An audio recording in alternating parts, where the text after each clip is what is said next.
Alright, hello guys. Welcome back to the Bankroll challenge. We are going to try some regular tables, I think. A little bit of 10 and L is in order with the Bankroll. A little over 300 right now. So yeah, let's go for some... You guys want to play some 6 max or 9 max? Let's go with 6 max, regular tables. So everyone's a bit of a fan of 6 max.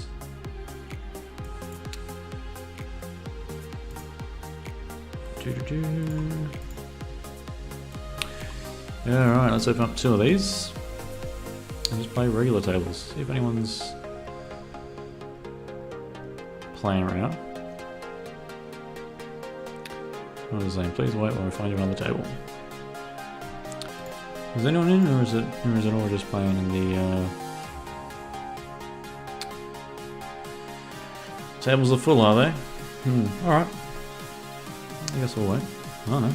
They're starting off.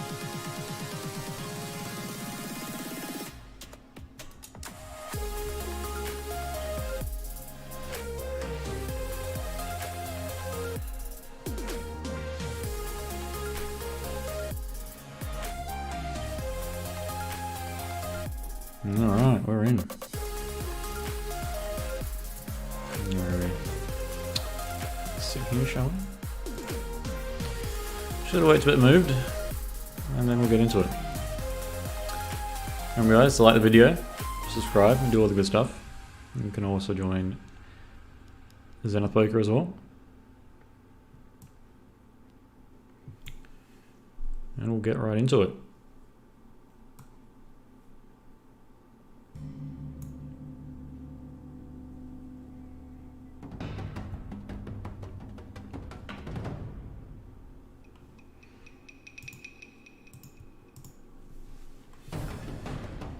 Yeah, right.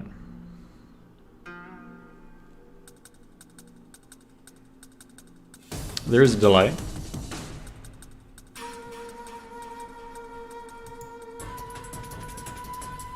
Or I should have increased it, but it'll be fine.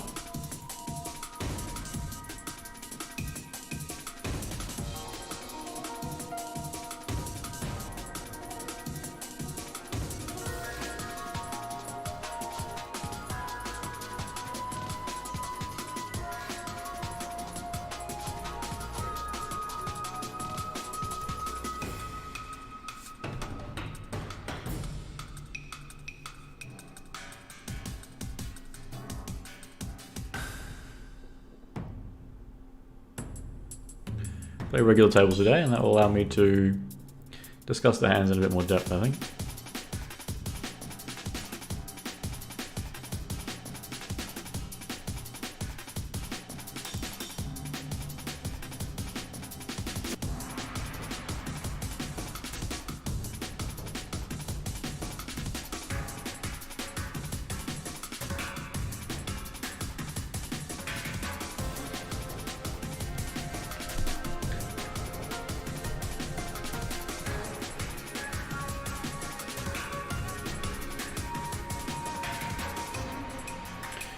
Yeah, right, and we are in.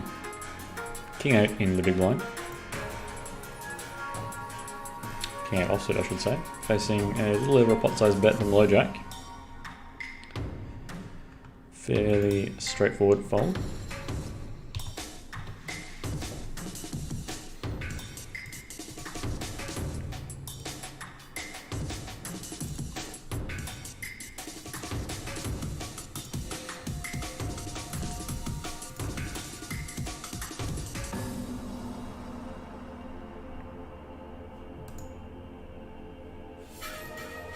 If you're in the chat, say hello.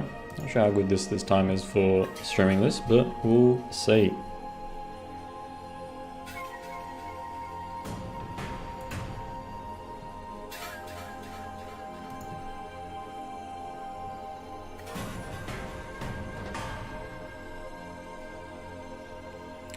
Ace-6 offsuit in the small blind, and Ace-7 offsuit in the big blind. 2 limps to us, we'll just check it this time. Probably not the best bluff candidate. Fold the 8-6 offsuit.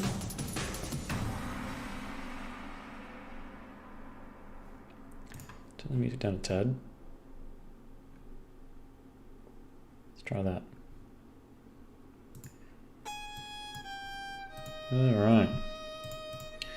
What do I got here? Top pair on a 4 to a straight board. I think it's check it, get showdown. Yeah, I mean, no real need to bet, I think. Especially because we hold the ace.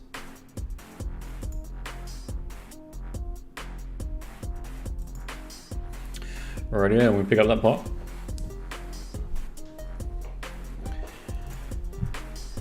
Hello to everyone in the chat. Say hello, bit of a shout out. Jack-6 offsuit in the small blind, that's a fold. Jack-7 offsuit is also a fold in the button.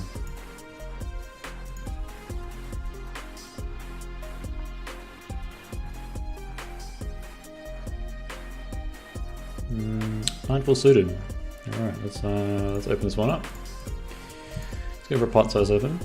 See if we can take down the blinds. Not sure how loose these tables are. Jack 9 offsuit in the cutoff. I think we'll let that one go, especially because the big blind here is a bit short. If the big blind is short, that means we can't open as wide because we don't get our positional advantage quite as much. King 8 offsuit here in the cutoff is going to be a fold. I mean, I'd probably maybe consider King 9 offsuit. At least that way you can make the straight King 3 9 with 2 cards.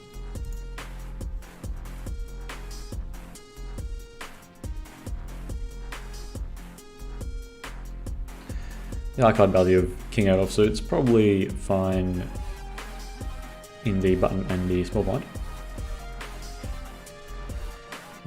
What do we got? We've got pocket 10s here, facing min raise from the low jack. We're going to continue our entire range here as a 3-bet.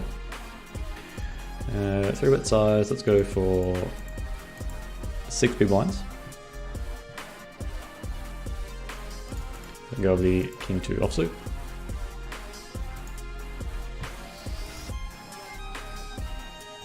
And we face a cold 4-bet, and we let this one go.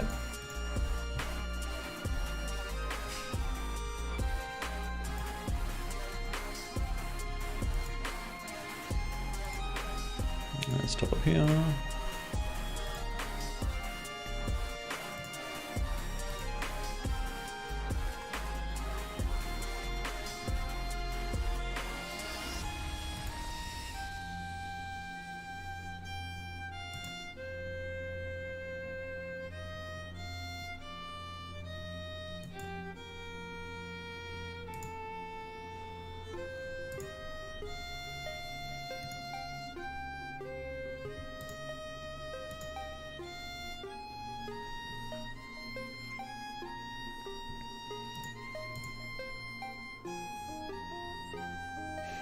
So how is everyone in the chat?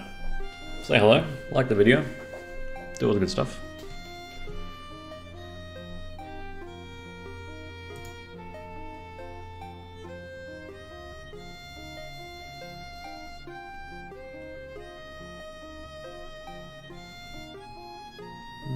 Limp pot here.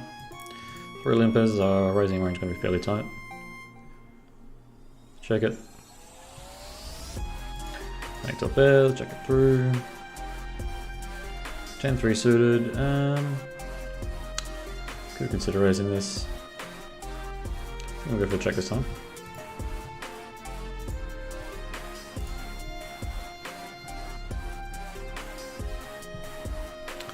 Face a continuation bet. 10 high is not so good here. Especially because their range is much stronger than ours. We should be letting go of a fair amount of our hands. Obviously it's not so strong that we have to overfold, but we should still consider folding. Second pair, betting half pot into 3 opponents. Difficult for low stakes players to find bluffs here, so this one good. And I'll fold the 10-3 offsuit in the small blind as well.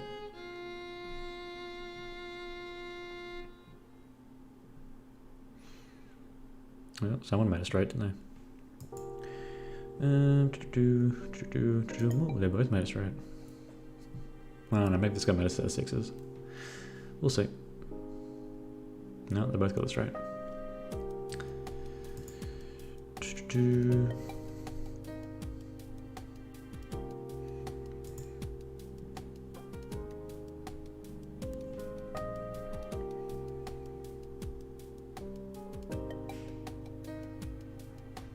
They go the S4 offsuit in the small blind.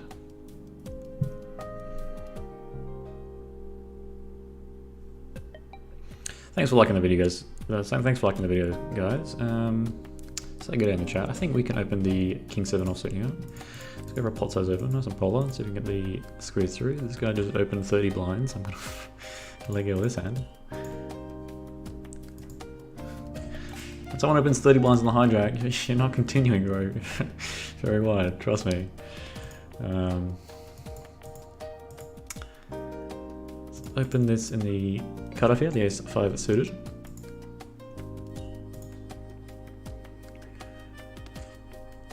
Go for a min open. Just reasonably multi-way. Here, small blind called, so we're expecting them to have a fairly strong range, so we're going to be using our check back option more often here. So let's check this one back. Check back a top pair with a weak kicker. It's totally fine. So the turn. Basically the idea is bluff catch or hope to see a turn and river combination that is good for our hand. I mean, this one is fairly nice. Let's give it a call. It's a 3/4 pop there. The river is not the best for us. Brings a lot of 2 pairs. And let's check it back. Doesn't want to keep bluffing, that's fine. Very quite disciplined check there. And you have to make those kinds of checks, especially when you're out of position, where you just bet the previous street and then give up on the river. So bring a turn, his bluff, which is decent play for him with the flush draw. Then he checks the river, giving up, which is totally fine because he blocks some of the missed flush draws that I would fold.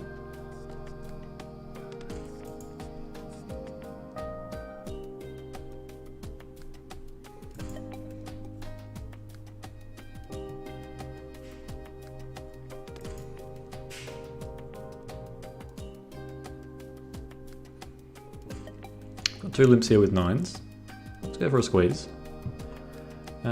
What size are we thinking? I'm thinking maybe 14 blinds, I think is fine.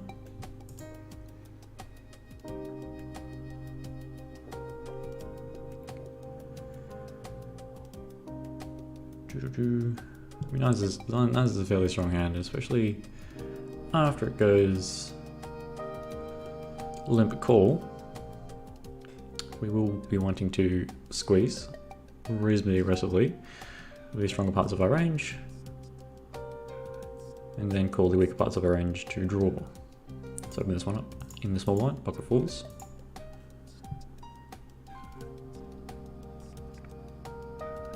Queen 5 also is too weak to open in the small blind against most players. 10-9 offsuit here on the button. Let's go for a pot size open.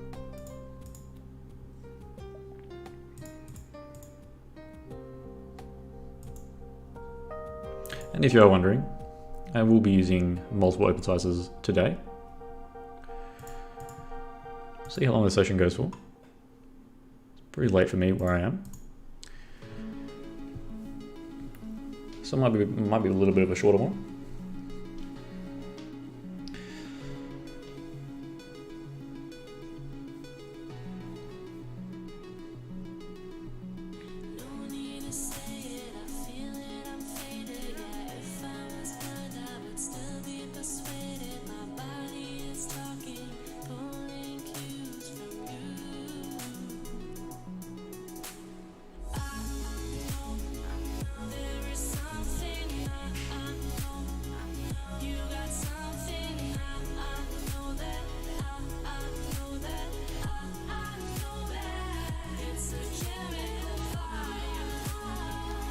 Fairly relaxed session today, only playing 2 regular tables.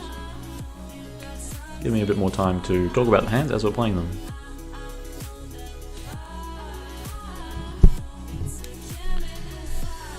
Sorry, I bumped my mic there. 10-8 suited from the hijack. I think I'll open this one up.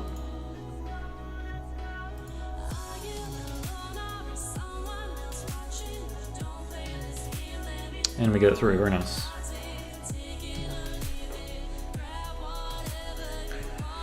Queen Jack offsuit from the low jack. I think we'll go for a pot size open here.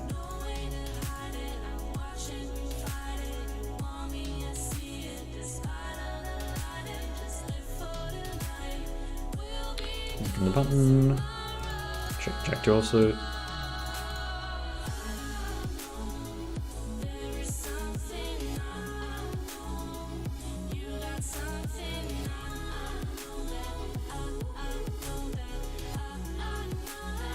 And here after we open big, like we should be checking a fair amount so we get called.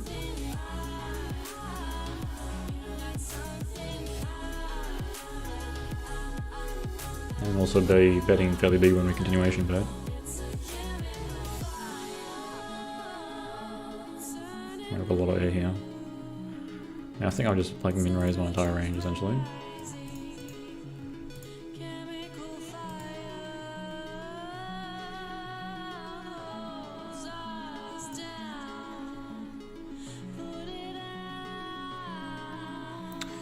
And yeah, let's go all in because he's short. He calls with 9 high? No. What? I don't understand that. How did he call the check raise with 9 high? I do not know. If you're in the chat, please tell me how he called check raise on jack high. Okay. Alright. Interesting. Interesting. It's an interesting way to lose half a stack there.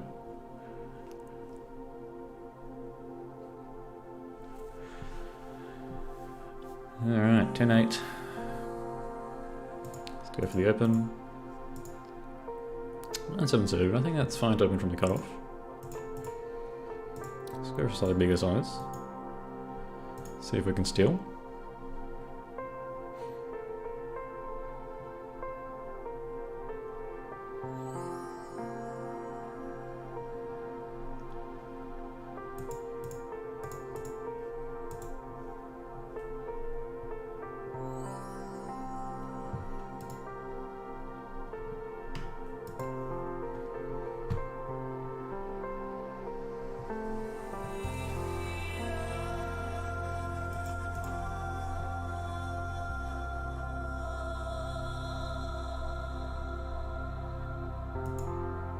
G'day, Carlos. Yeah, 9-7 also surprised me.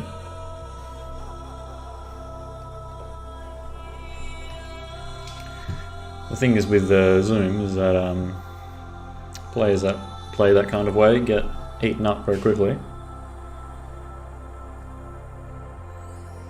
not so fast on the regular tables because there's fewer hands per hour. So potentially more opportunities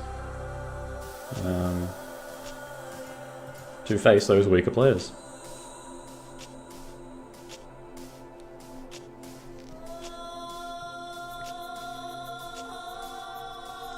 So Lucro, hello. Lucro is asking, can you explain when you use the big size and the small size and why for pre-flop? Okay, so let me see if I can explain it. So the two sizes have got to do with the polarity of the range at which I'm opening. Alright? So most of the time for the big size, I'll have both strong hands and weak hands. And then for the small size, I'll have hands towards the middle of my range. So I'll get a little trusty, I mean, these two hands aren't interested. 6-5 might be interesting. Say for example, I draw this. Let me do this, hopefully you guys can see it. This little box here. Let's check it. What's happening here? Nothing. Alright, this little box here represents my entire range. And so this is the line. So say for example, I'm going to raise, oops, my stronger hand, so this is strong. And this is weak. Let's check it here. Still nothing.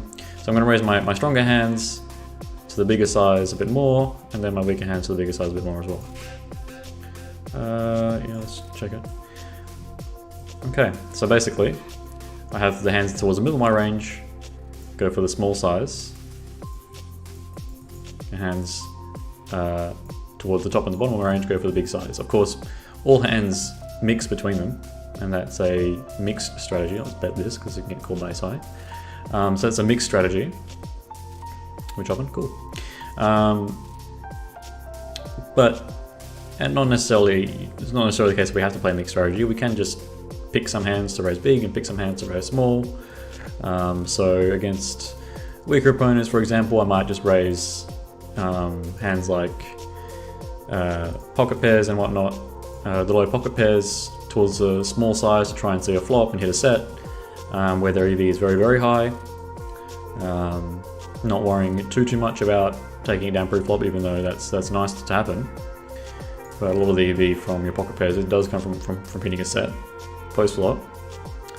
And then for the big size, I'm going to use some hands like pocket kings, pocket queens, ace king, offsuit. Let's fold this one. And for the stronger component, and then the weaker component, some like Broadway type stuff. Just high card hands, or some like high-low suited stuff like king 2 suited, king 3 suited, ace 2 suited, jack 5 suited, all that kind of stuff that I might want to open for those kinds of sizes. And then what that allows me to do is play reasonably well against 3-bets, because in my big size, if I get 3-bet, I'm going to continue with closest up on my range, and the small size, if I get 3-bet, I've got the middle of my range to continue with. Now my opponents aren't adjusting. If they're making the mistakes where they're not 3-betting enough and they're calling too much, then they won't adjust enough to my small open size. And so my small open size will be able to see the flop a bit more. A big open size won't be seeing the flop as much. And that also means that my stronger hands get more value pre-flop because the pot is bigger. I've made the pot bigger by opening for the big size. One exception that I'll probably make is pocket aces in particular. Because pocket aces is so strong and it really likes getting 3-bet, I might put that into the small size a bit more often, just to try and induce 3-bets from my opponents. 10-6, I think with the rake, rake's open, just there, so let it go.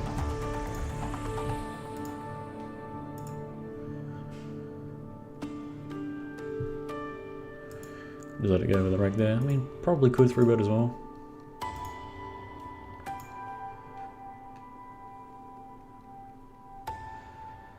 So here, for example, I mean, King Queen plays reasonably well heads up, but not quite as well multi-way. So we can open it with a big size to try and get a heads up pot, where we hope to flop a big pair, or even better, we just take it down pre-flop.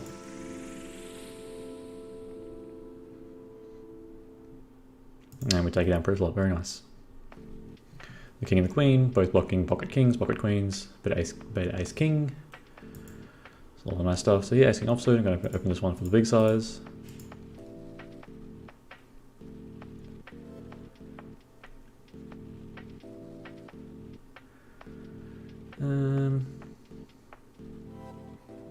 This hand plays reasonably well multi-way, so let's just give it a call and speculate. Flop an open ender. Here for the small blind calls are a big open. We're going to be checking back a lot. This board is not particularly favourable for our perceived range. Let's see if we can check through this open ender again and hopefully make that straight. Do we have to call this ace king high? Probably. It's only a half pot bet. Obviously I'd much prefer to have a diamond and not a heart. But I think all of ace king will probably continue. We make this straight, which is nice.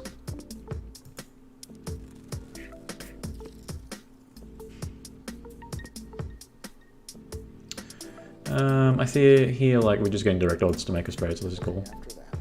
And we do make the straight, very nice.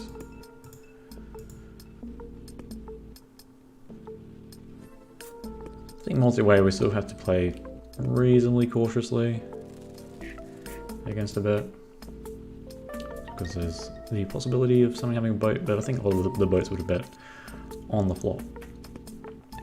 So let's just call here on the left.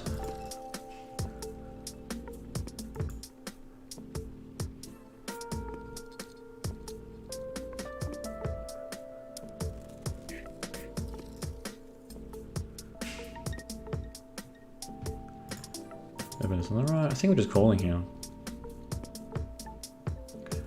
Don't see any benefit in raising. I'm not trying to bluff anyone off at chop. This is cool. Alright, I'm not sure what that was about. Yeah, so like some of the suited broadways I might go a bit smaller.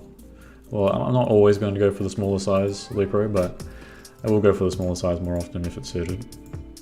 Just because it plays a little bit better multi-way. So here, Queen 8 suited, I mean, it's kind of in between. It doesn't actually play super well multi-way, but Queen 8 can make a straight, so let's just say, for example, open for the small size. Here on the right, we made our C-bet, we missed our backdoor flush draw, backdoor straight draw, we're just getting up. There are some other hands that will continue, like a pair of twos and whatnot. But here, if it checks through, we make one of our pairs, then we can probably get to showdown. This is a fairly smallish 3-bet, but yeah, we're just letting it go.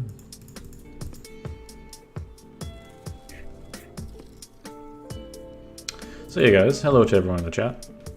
Everyone who's watching right now. Doing these bankroll challenges for you guys, so you guys know that working your way up through the micros is possible. So like the video, subscribe to the channel, join the Zenith Poker website here, zenithpoker.com. The link is in the description. And thanks for joining me today. I guess this is, what is it, still Saturday for most people? No, still Friday for most people. It's Saturday for me now. But I am ahead of most of the world in terms of the positioning relative to the sun. So I guess it'll be Friday night for some of you, Friday afternoon for others, maybe even midday for some people in America.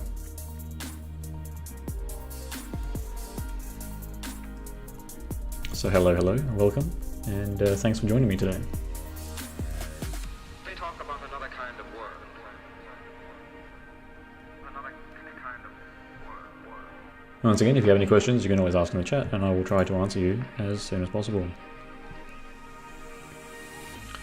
So how am I doing today? I think we're already up like a buy-in.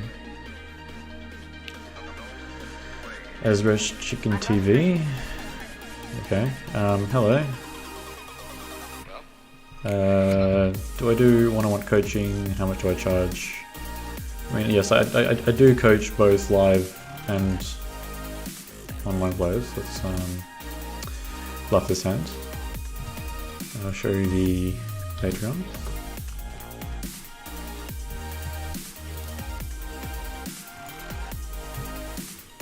Let this one go.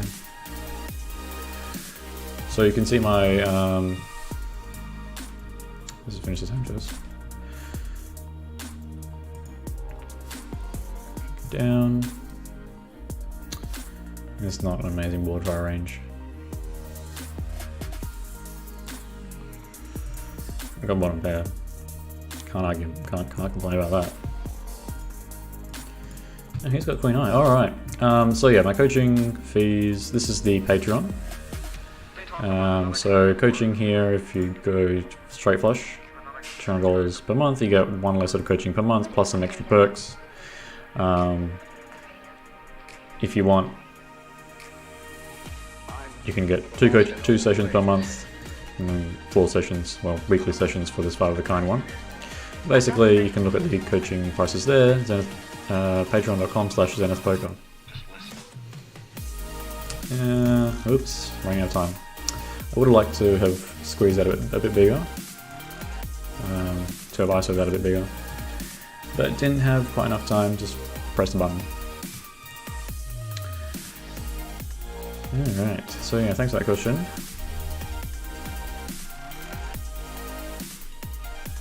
Make top pair, because we bet so small, I think we're going to be continuation betting a lot. Because we've made the small isolation, our range is a lot stronger than theirs, I think. Let's brick on the turn, let's go for a pot size bet, and then jam the river, I think. Okay.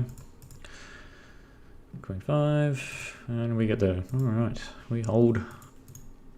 So we take down another one. Another nice little pot there. Bankroll is growing nicely.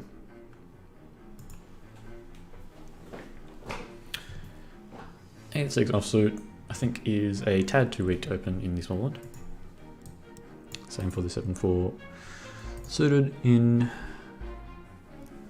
What was it, the cutoff?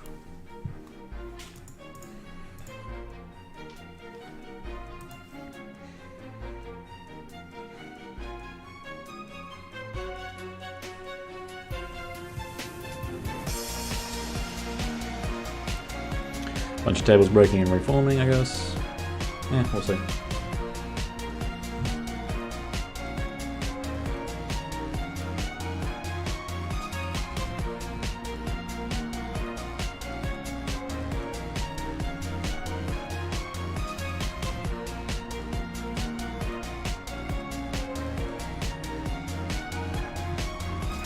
Check some back. Open-ended. That's nice. I guess we'll check it back. I think this particular player, was this the player that we just stacked? I don't know. If it's the same player, then like I'm not going to try and bluff him. Alright, let's just pot it and hope he calls. Should have gone bigger. Yeah, maybe.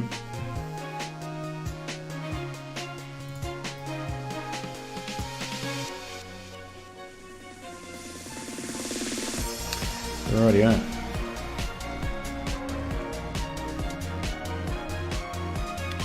So Red Donkey asks, what adjustments are you making in this high rec environment? The biggest adjustment that you're going to make when the rec is high is shrinking your calling range out of the big blind specifically. The other positions don't matter so much in terms of shrinking their calling range, but definitely out of the big blind. You will want to be shrinking your calling range. So that's why I followed that 10-6 suited against the 3x open. If I was playing high stakes, lower rake, I would probably continue that. These guys are really short. Can't really open too big because you just risk getting jammed on.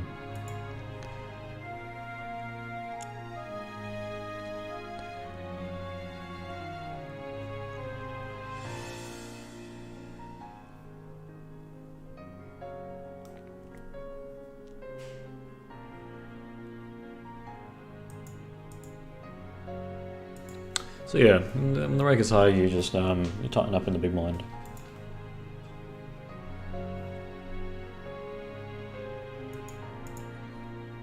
So that means less calling, less overcalling. Yeah, in terms of the 3-bet ranges, they probably shrink a tad. Not an enormous amount, but it is a small noticeable effect.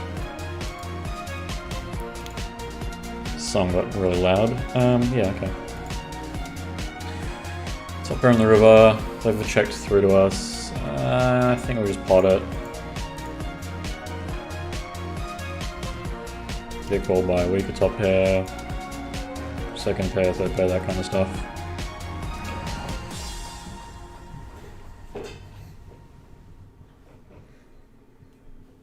The whole idea about betting small multi-way really only applies to flop and turn after they've given you information about your hand, about their hand. And get into the river, you can use the bigger sizes. There's a limp. Jamming range looking like. Yep, I will link the Patreon to you. There you go, just typed it into the chat. Jack highs, draw. Oh, we made second pair. Check it again.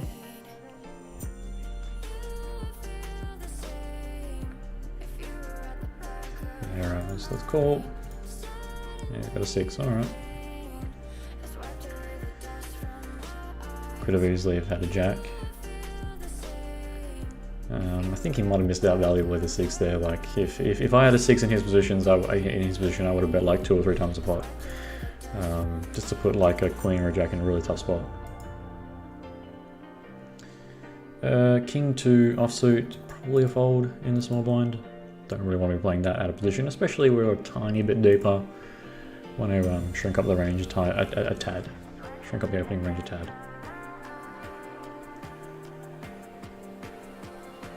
Lots of people buying it for $3 today. That's don't know what's with that. I mean, if I want to play lower stakes, isn't it 5 in all? Oh well.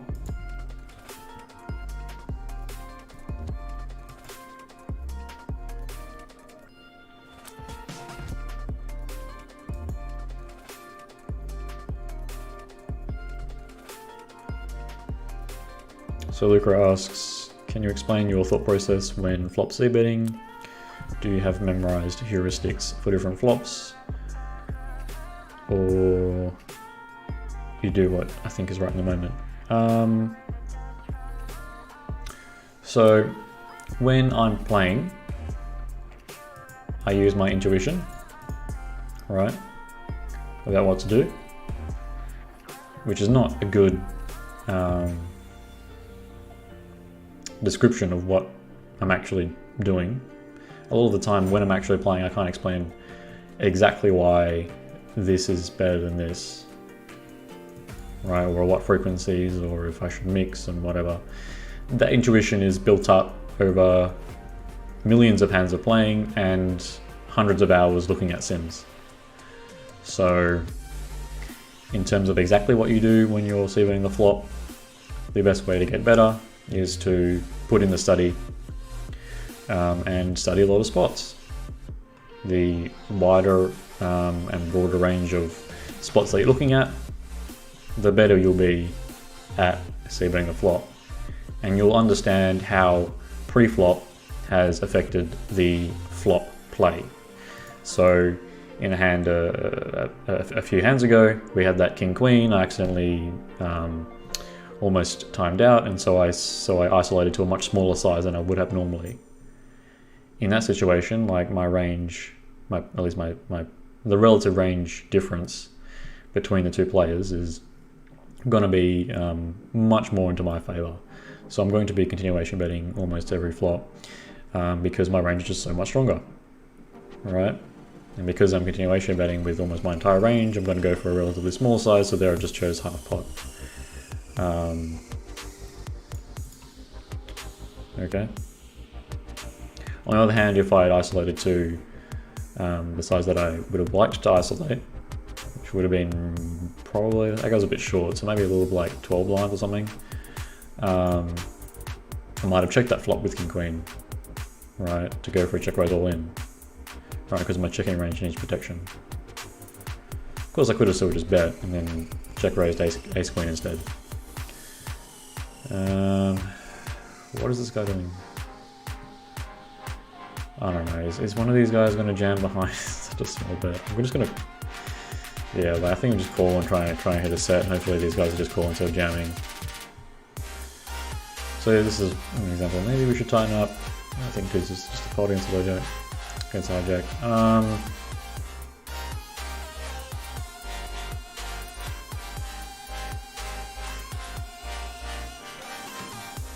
Like, this price is very good to just call for a boat draw. Just let it go. Yeah, because like we call, these guys are always calling, right? So like, how do we win the flop besides drawing to a boat? How do we win the pot besides drawing to a boat? We can't. Here in the left is open for a pot size bet. Just not jam it in.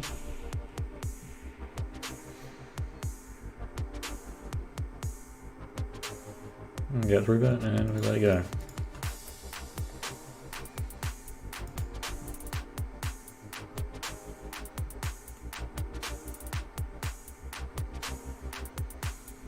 Open tens for pot. We could open for a bit smaller. Tens are probably like cusp between the two sizes in terms of the value component. In the hijack.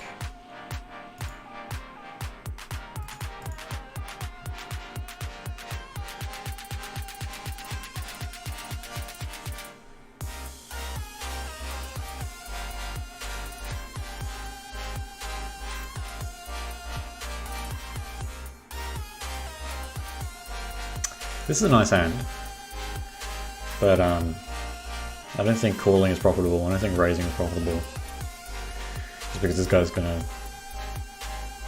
so short, so he's gonna continue to roll. I'll just let it go.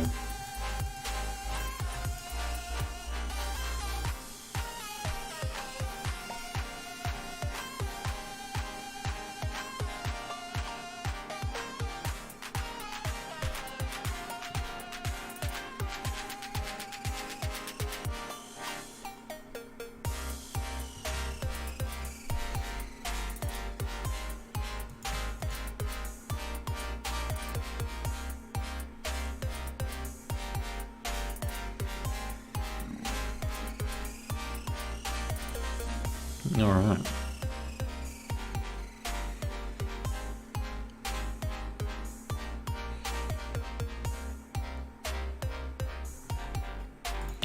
Didn't catch that. What does that guy have?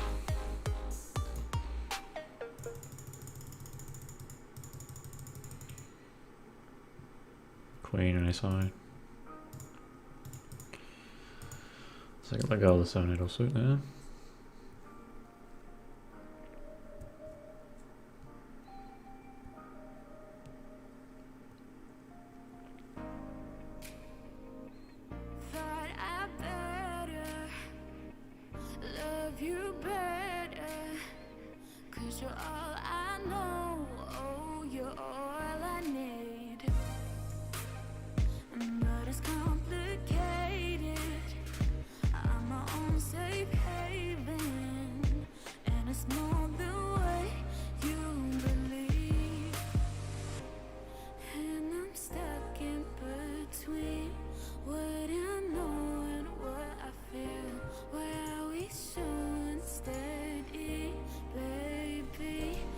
I think the other two's out. I mean, it's not really great price for us to just set mine, especially because the big blind behind us can overcall or squeeze. If we're in the big blind, then yeah, sure, we can set mine that hand. Not just set mine, because twos will probably show down some small percentage of the time. Doesn't really happen as often multi-way.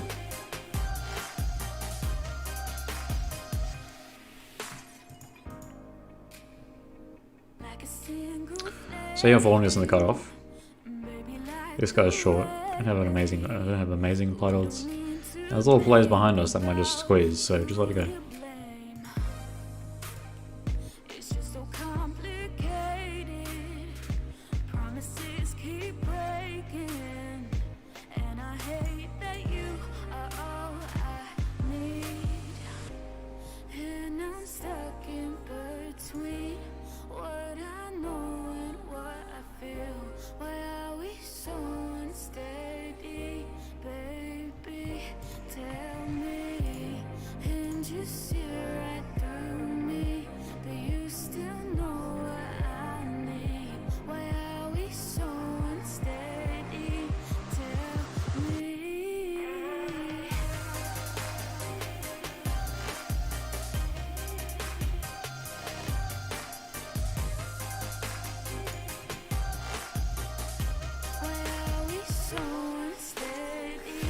Yeah, right.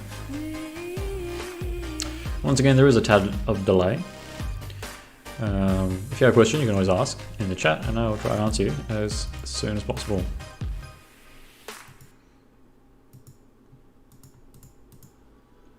If you're wondering about what preflop ranges that I base my preflop strategy on,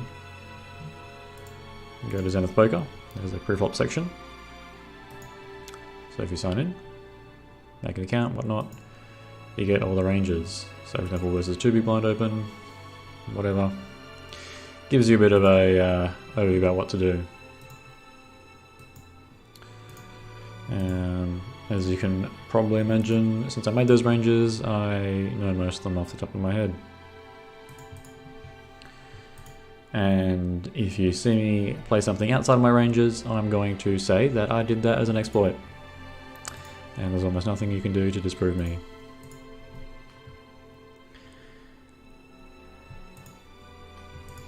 Didn't catch that little joke? Sorry.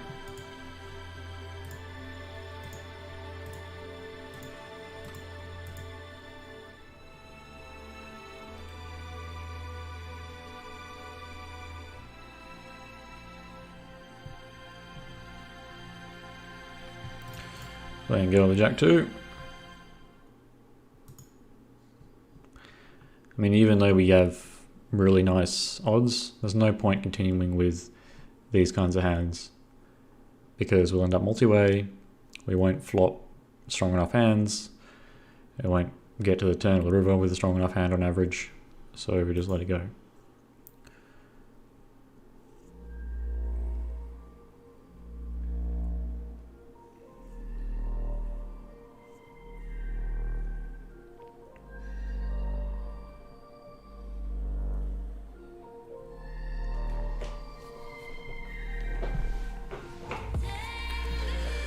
The bankroll, let's have a look. 312 plus whatever's here. I don't know what this guy's doing again. It's part full suited. Probably play well enough multi-way, and these guys seem quite passive, so let's just see a flop with them. I don't love it. I much prefer if he just limped. Obviously.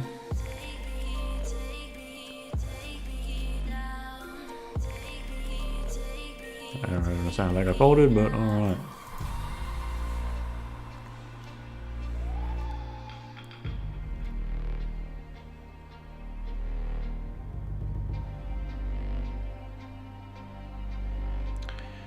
Monkey in the middle. Continue a second pair here, probably. The bet is very small.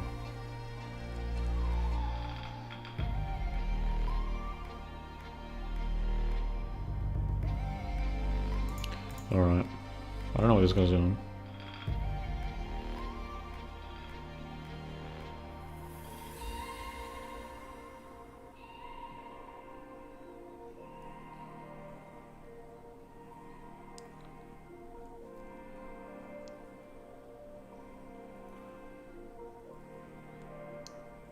Alright, I'll set it out of the way.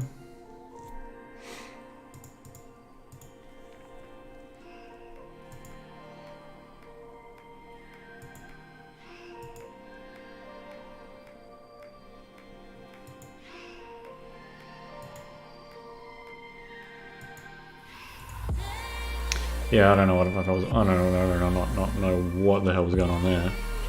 10-9, I don't know. What? Oh man.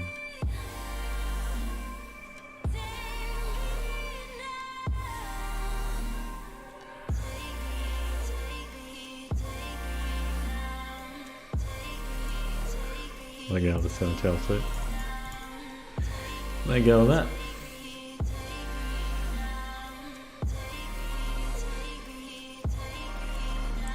Anyway, good idea, Steve.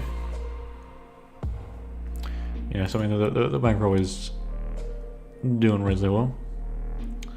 So what's that? 312 plus 17 plus 17. 17 plus 17 is 34. So not 346.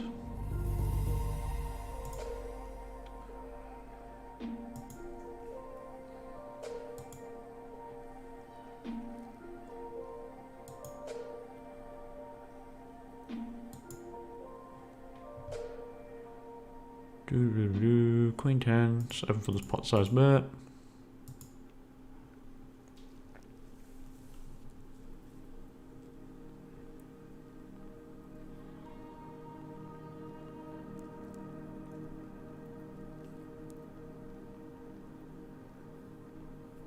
Alright, don't get it through.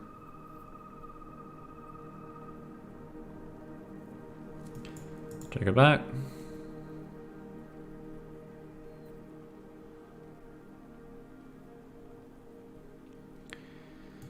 Yeah, that's cool.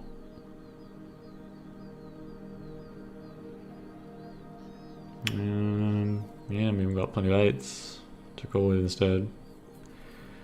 Plenty of hands with a flush. Plenty of hands that are a flush now. Plenty of hands that are a flush now.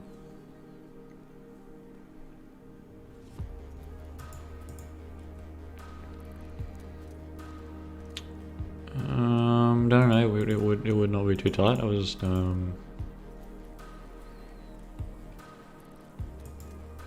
it would totally be fine, to be honest. You're at the stage where like the guy's either bluffing or he's got you beat. So you're kind of bluff catching. You don't really have to bluff catch too much with the other guy there behind you. So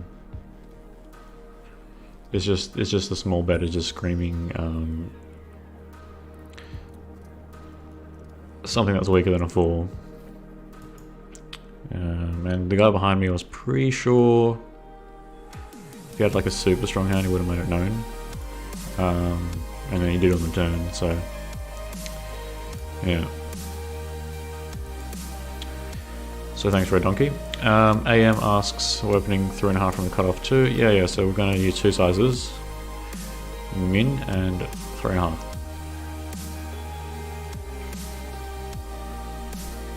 I mean, we don't have to stick to those sizes exactly, especially like if there's a bunch of players and whatnot.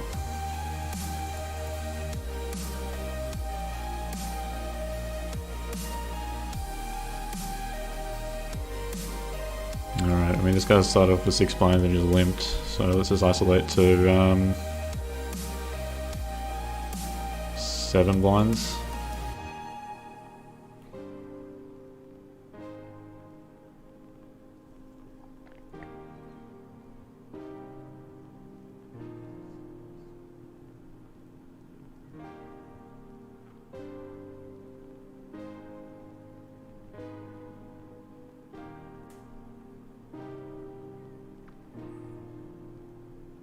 Alright, so we managed to draw back, set up a set for 7. Alright.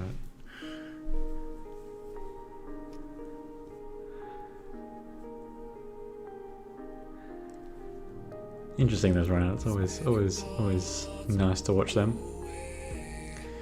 bit of a sweat, but I don't know, if you played as many hands of poker as I have, you can't just look away when they happen. It's not super important, the result. The important bit was making the decision correct in the first place, so...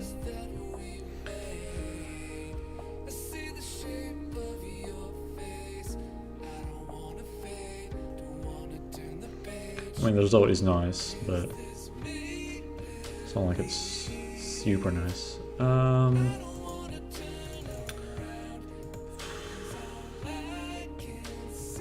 12?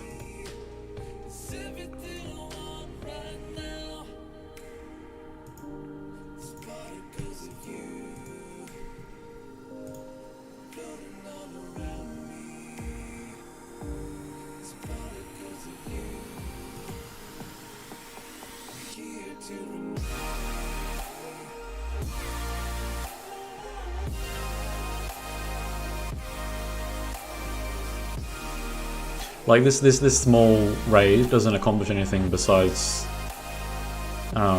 letting these guys back jam. So like I don't, whatever. We'll just get the threes and hope to hit a set. I mean, we've got enough direct odds. I mean, this guy might just rip it in.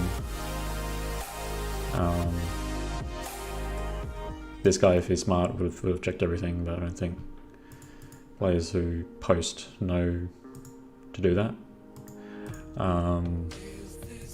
So yeah, missed the set. That's fine. Calling it like 20 cents to win the dollar plus tad in implied odds multi-way. You could also argue for a fold. But like, you can imagine if I had pocket twos or pocket fours instead, like these guys are sacking off with these kinds of hands. Yeah, not too bad. Don't know what's going on there. That guy definitely should have back jammed pre. I've got tens is super strong now.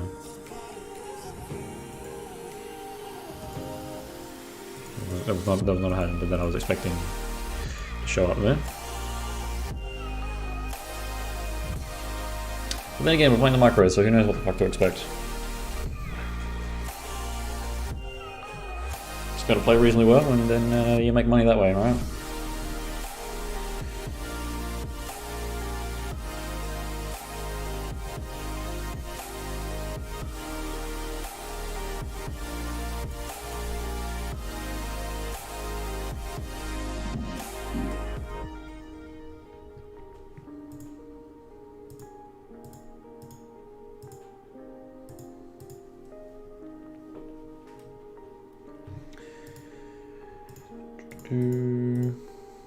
Alright.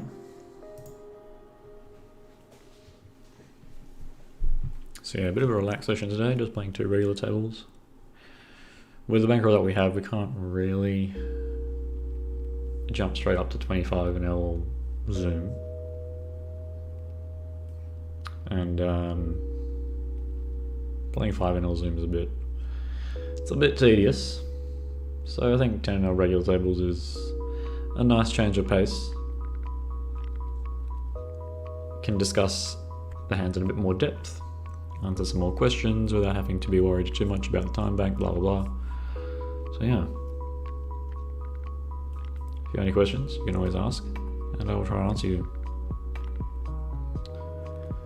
I'm going to 3-bet the ace jack.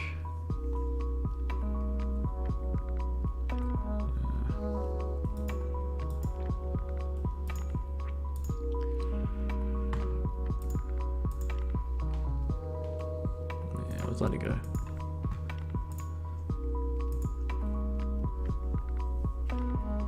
It's just that I know this guy's a bit weak. Could consider the 3-bet, but I think just ace jack is just not strong enough against the hijack from the cutoff.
Here if I want to raise, I'd probably just make it like a quarter of the stack. Check it. Flop trips, which is nice. Checks through. What do we think? Betting 4 times a pot? Yeah, let's do that.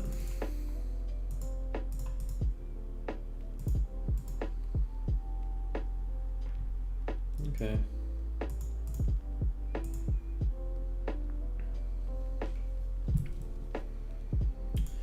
Got him. He's got ace high, alright. Very nice.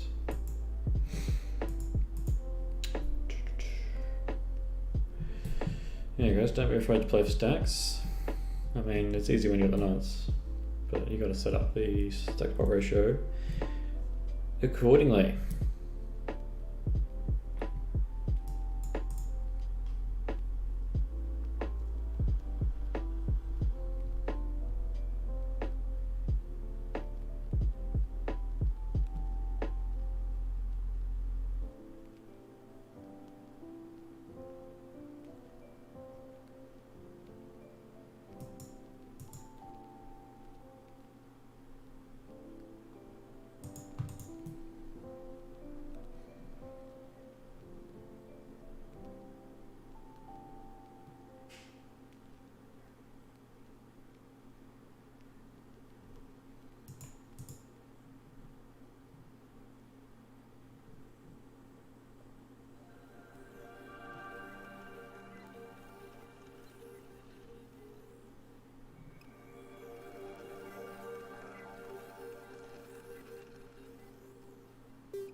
And so here with 2 limps, I think 4-2 suited is a bit too weak. Like even with just 1 limp, it's definitely very bad. So with 2 limps, it's not quite there. 4-3 is a little bit better. Between 4-3 and 5-2, I think 5-2 is actually a tad stronger.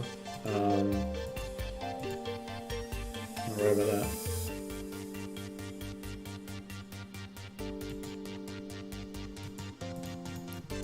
Anyway.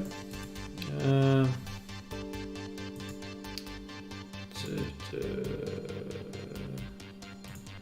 a 7 pot. With the Kangs.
Yeah, I mean, so Red Donkey asks, why is 5-2 stronger than 4-3? I mean, I'm not entirely sure that 5-2 is stronger than 4-3. I mean, 5-2 is definitely stronger than 3-2. Like they both have the same number of straight draws. I think anything with a 2 is the same strength as anything else with a 2. So it just would be the rank then at that stage, because 3-2 and 5-2 both have one straight draw. Do we call here with king high? Probably. So they both got one straight draw. So 5-2's got the ace 3-4 and 3-2's got the ace 4-5. Sorry, two straight draws. 5-2's also got the 3-4-6, and then 3-2's also got the 4-5-6. The issue with 3-2 is like 4-5-6 runs into 7-8 a bit. So that's why it's a lot worse than 5-2. Then again, 5-2 does run into like 7-5, but like people are much more likely to play 7-8 than 7-5.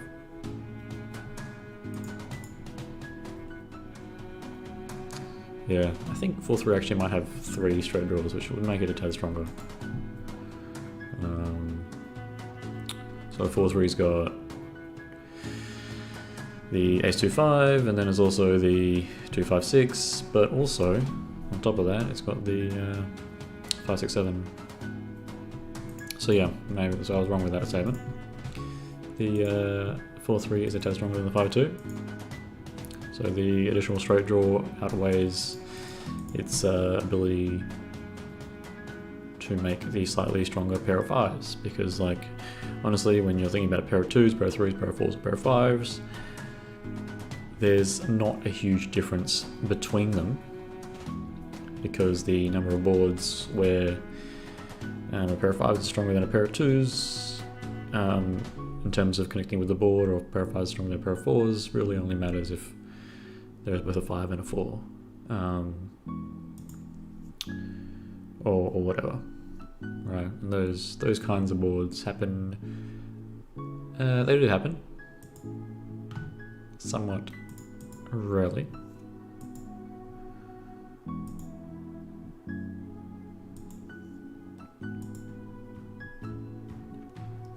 So like red donkey. What I would encourage you to do is look at all of the connected hands and then just list the number of different straights that they can make.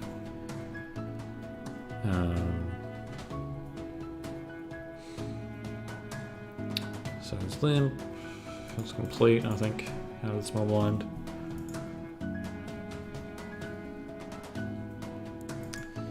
Don't know what this guy's doing, opening the pot unnecessarily. Especially of such a small size.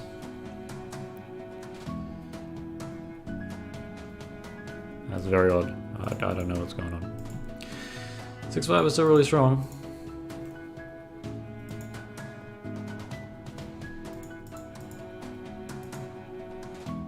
Not on that flop, it isn't.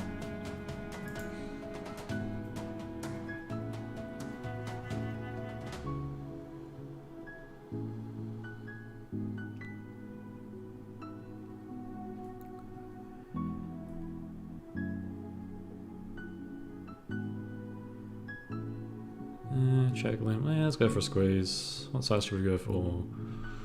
8 blinds.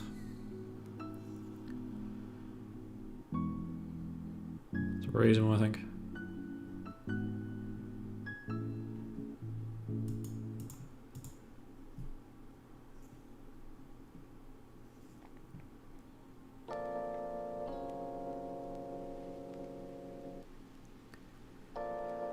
I get 2 calls. So I'm not too happy with this situation.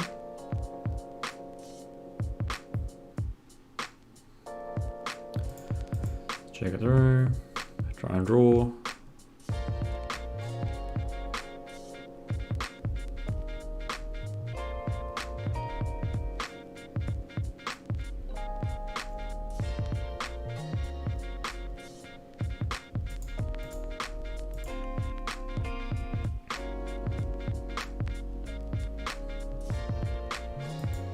And just let it go. Yeah, that king really smashed us, so betting into us, we've got plenty of kings, probably some other stuff that we might want to call as well.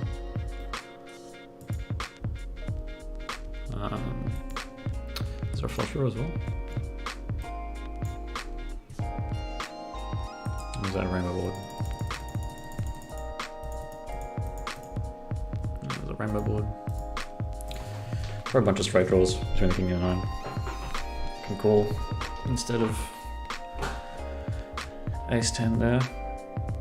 And like even just ace queen. Simply just stronger. And we have plenty of ace queen. Because we've got all the opposite combinations of ace queen.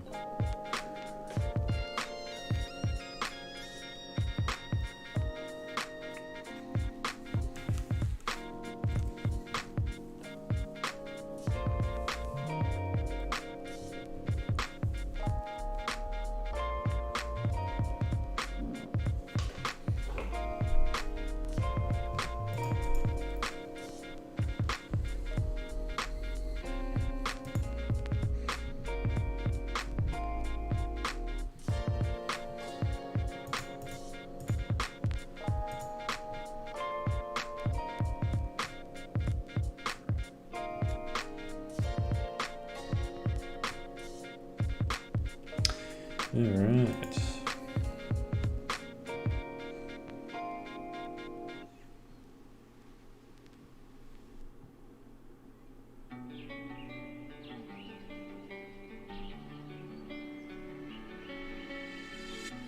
You were like a ransom note.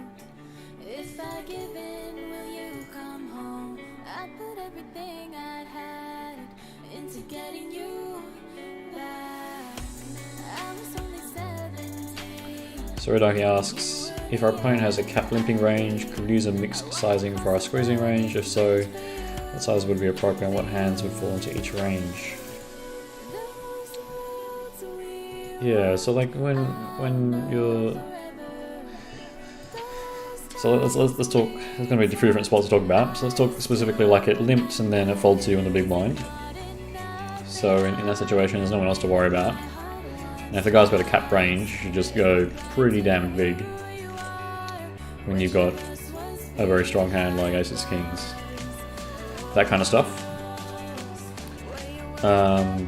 So something close to, if you're quite sure that they're capped, because the GTO size would be close to what you would 3-bet over a min raise. So if they min raise and you 3-bet on the big blind to like 13 big blinds, GTO would say you want to 3-bet, you want to be isolating from the big blinds to about 13 as well.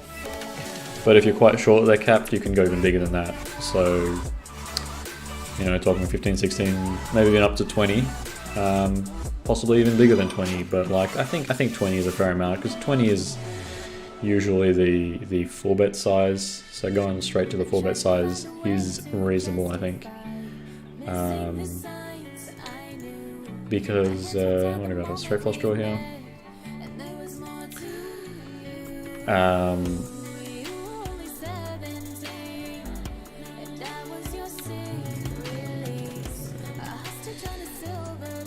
Because that kind of like gets the stack pot ratio to a really nice post flop, and then you get the remainder of the bets in post flop.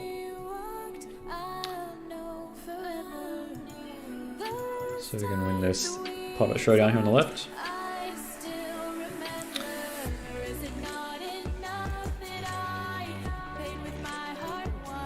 Nice.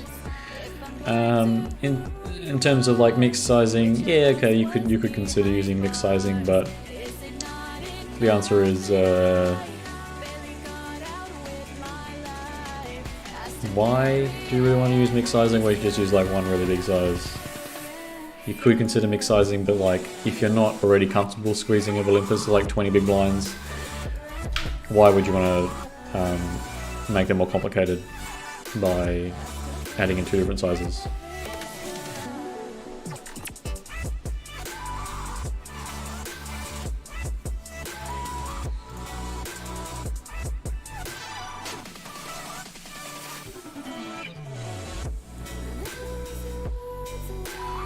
And from the other positions, it's going to be the same kind of idea. From a small blind, you might want to go a bit smaller.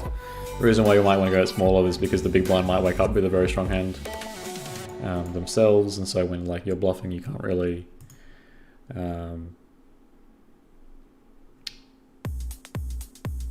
guarantee your opponent not having a strong hand. because there's still the small blind there's still the big blind who hasn't acted, and same for the remaining players. And then like the big blind over a limp, the button over a limp. Once again, GTO would be about 6 or 7 big blinds, so you might want to go a bit bigger than that. 10, 12 seems reasonable. Nathaniel asks, would you recommend doing solver work for micros or better to wait until playing high stakes? You should definitely be doing solver work in the micros. 100%. This is a min raise. This guy's always going to call. I'm going to be monk in the middle. Do we flop enough? Super strong flops, probably.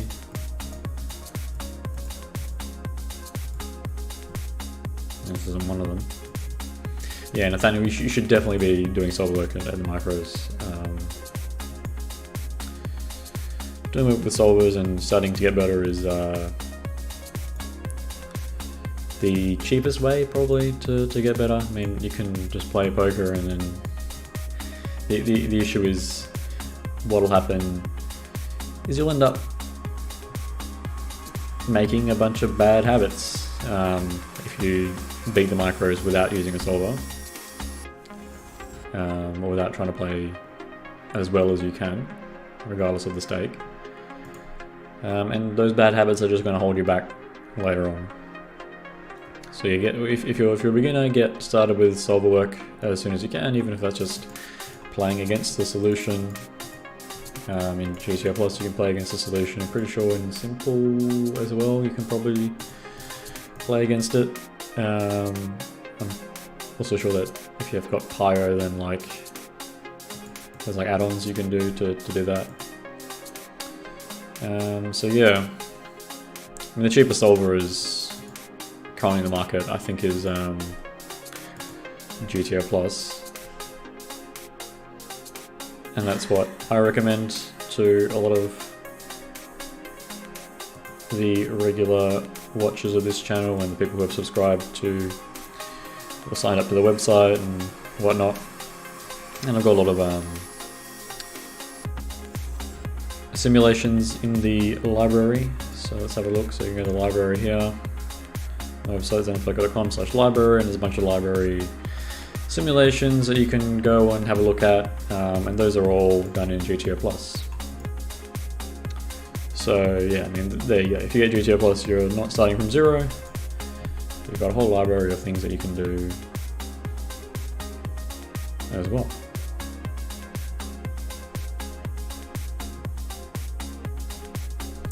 Let's throw this one. Let's go to 10 and a bit. That's 11-ish. And we go through. Nice.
So like a lot of the play at these lower levels, especially in the regular games, and somewhat with Zoom, is preflop playing. I mean, all of the mistakes that you'll see players make in regular tables and live tables as well, like you're playing all these stakes live, it's just going to be horrendous preflop play. Knowing when to let a hand go is probably the before the flop is probably the most important skill that a beginner should learn. Because humans are too curious for their own damn good.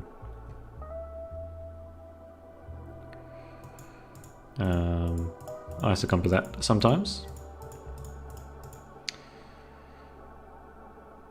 We just want to see a flop, right? The issue is people who want to see a flop lose to people who don't want to see a flop. And most of preflop strategy revolves around not seeing a flop. It's always opening for a raise to try and get the other players to fold, right? Because if you can win the pot uncontested, you've just won the. That's probably the best result for the majority of your hands. I mean, we've got bottom pair on the left in this limp pot, so we're just going to try and get the showdown.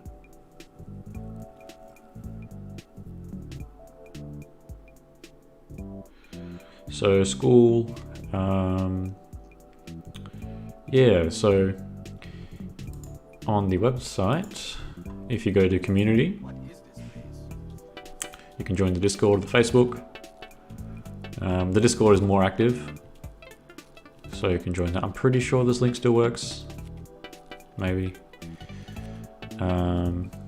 If it isn't, join the Facebook and then ask for the link and then I'll give it to you. What is happening here? Yeah, 16 blinds. Maybe could have gone to 20. Probably should have gone to 20. That guy wants to call. That guy's always going to check back, right? How do I stack as many hands as possible? Not going all in, but betting small. And then now we go in. Now we go all in. If he's got a flush, he's got a flush. Not much I can do about that.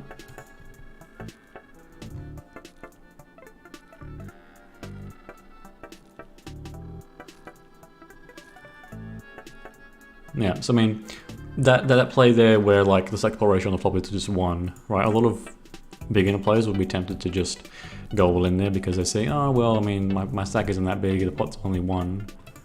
Might as well go all in. That works sometimes, and for some kinds of hands it'll work a bit better. For a hand that strong, ace-king, usually you want to get a bit more value by breaking the bets up across into multiple streets. Then if the run is very dry, you can get the bets across 3 streets and that maximizes the amount of value you can get. If the board becomes a bit more wet like it did there, bringing the heart, then I just rip it on the turn. On the other hand, a slightly weaker king like King Jack, if I have that, King Queen, like basically any other king besides Ace King, I might decide to rip it on the flop. And some other hands that aren't a king that might decide to rip on the flop as well, like Pocket Queens and Pocket Jacks. Right, because like you don't really want to check out of position and then have your opponent stab into you. If your opponent's got a king, like you're gonna lose the stack anyway. But you might be able to stack your opponent's weaker pairs, right? Which they have to call because the stack pot ratio is so low.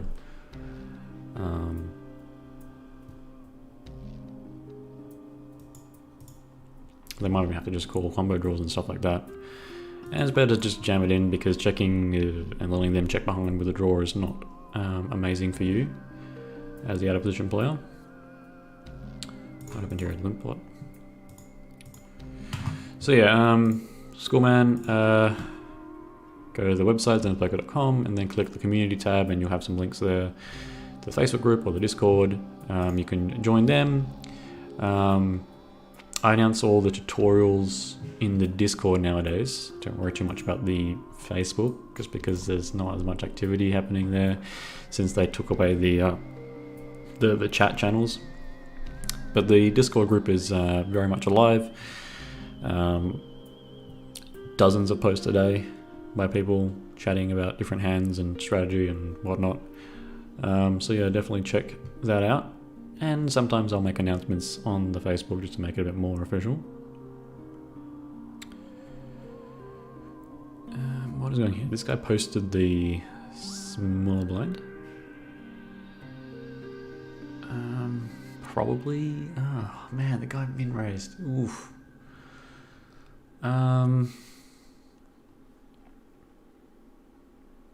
It just looks super nutted.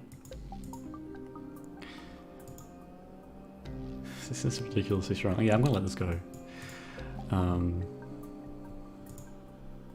Might seem a bit tight, but these guys are going to show up with some strong hands a lot of the time. Especially like, what's the other option? I can't really call. If I raise, I'm going to have to call an all in. So like, I might as well go all in with these stack pot ratios. Do I really want to put 40 blinds in with ace queen, especially after the low jack opened? Not really. So the answer is let it go. And like, that kind of discipline is going to be the difference between you just stacking players left, right and centre and bleeding chips, running your ace queen into ace king a lot of the time.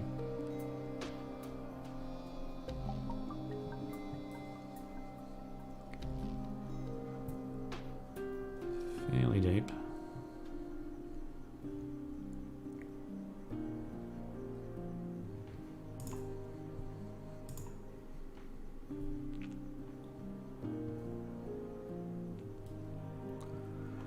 This guy's a bit short. We'll just call. And hopefully one doesn't just rip it into us. Because that would not be nice. Make the set. Do make the set.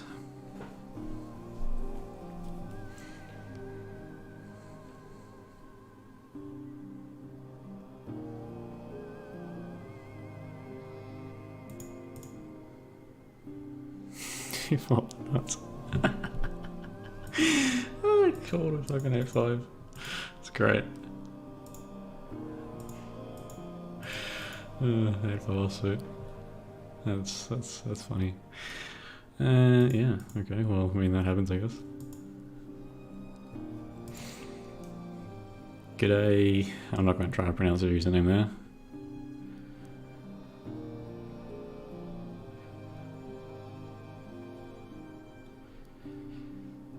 HLSK Poker is the closest, I guess.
I was going to be letting that one go.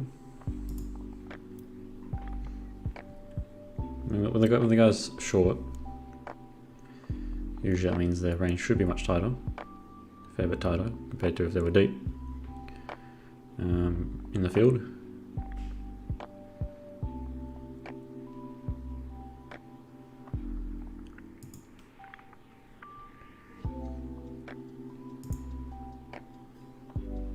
It also means that we don't have as much of a positional advantage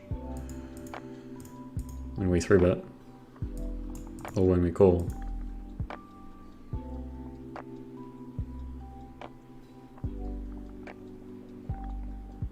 Because of the reduced sack depth.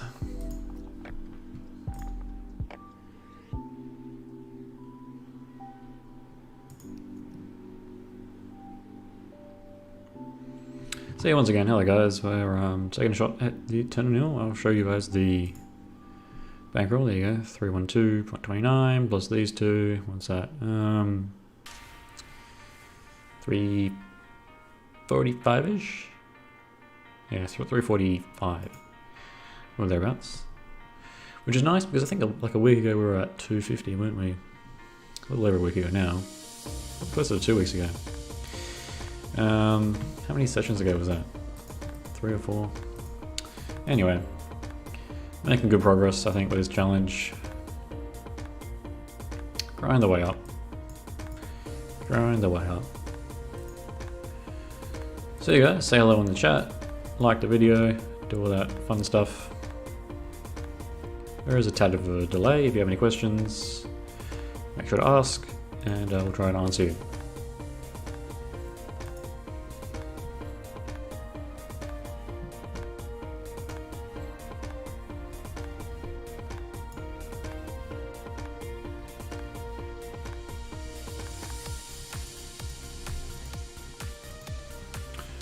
You got that, facing the squeeze.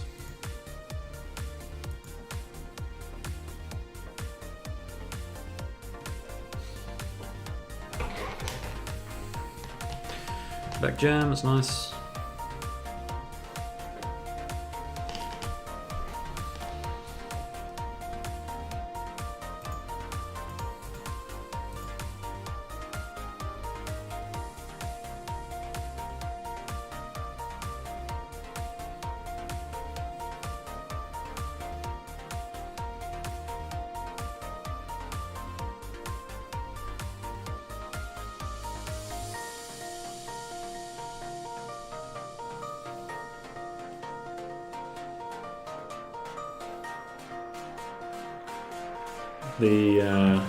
So school man, can you tell me the next session will be? The next group tutorial. Those get announced in the Discord. Usually they get announced either the day before or the same day. A lot of the tutorials will be going through quizzes, so you can always join into them. Unless we've got something special on, then I'll try and announce it a bit earlier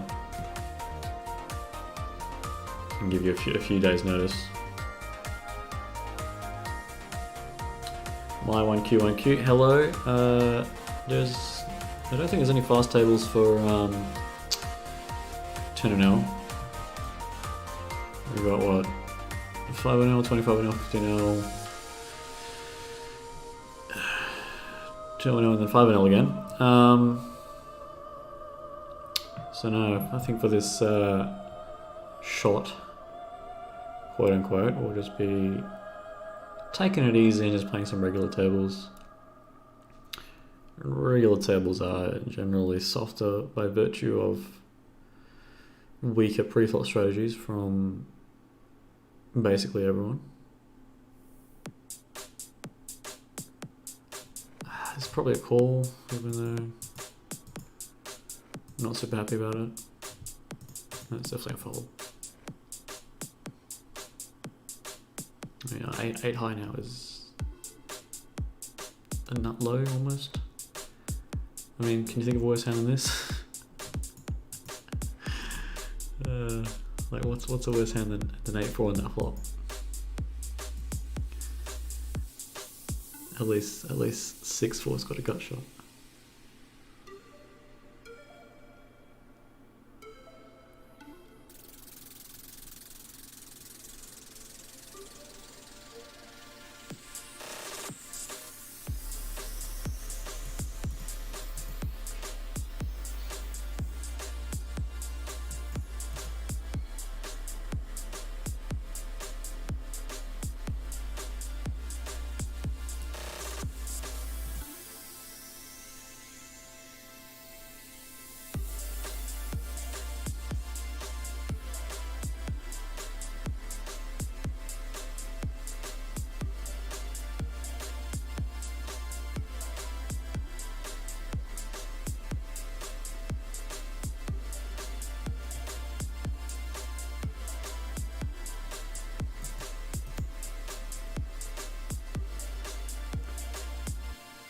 Does it make sense to implement a red line strat on this station passive pools?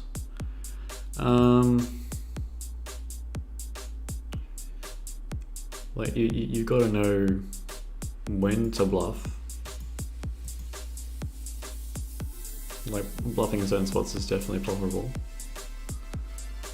Because like even if they're overcalling, there should be some lines in their game which they're undercalling.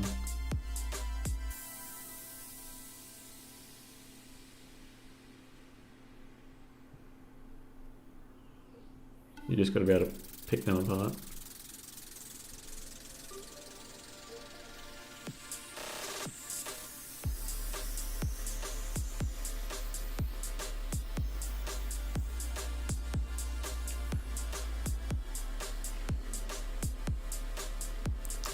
The button there's a bit drawn, isn't it?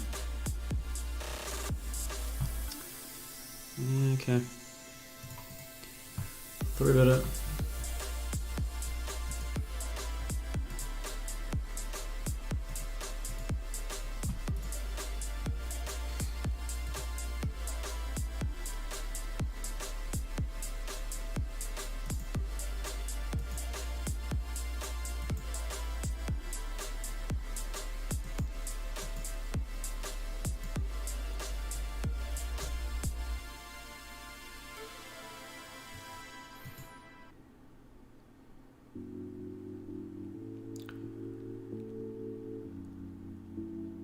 What happened to the guy?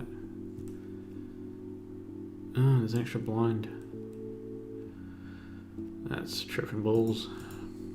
That's trippy for me. An extra blind behind me. Alright, just pot it anyway. What's the worst that can happen when you've got ace king? You're on to aces. This is not a good spot here on the left. It's not too bad now. Top and bottom pair. Checks through brick. See, I'm checking back. Anything strong? Probably not. Let's go for twice pot.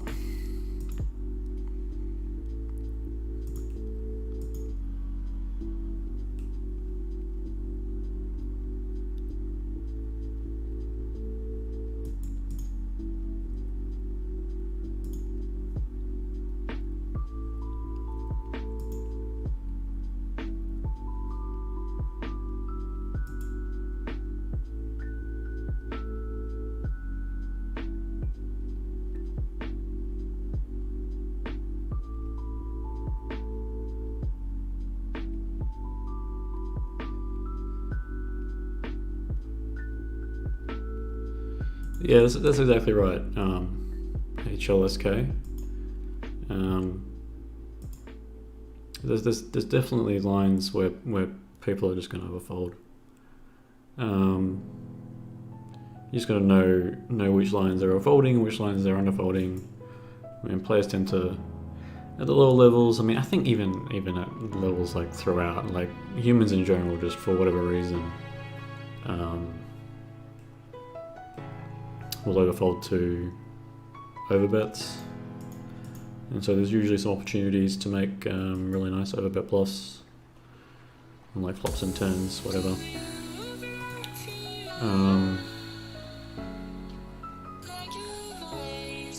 And like if you're never getting value in those lines, you're gonna have to take a different line with your value hands. So it's necessarily like if you're trying to exploit your opponents as well as you can, it's necessary to use different bet sizes and multiple bet sizes. That's kind of what we're doing pre-flop as well. I mean, it's fairly obvious post-flop, like if your opponent's overfolding in a big bet line, but underfolding in a smaller bet line, then you probably want to take the small bet line when you've got a bit of value. Of course, sometimes it still makes sense to overbet, even if they are overfolding, just because you get more value that way. But not necessarily all the time.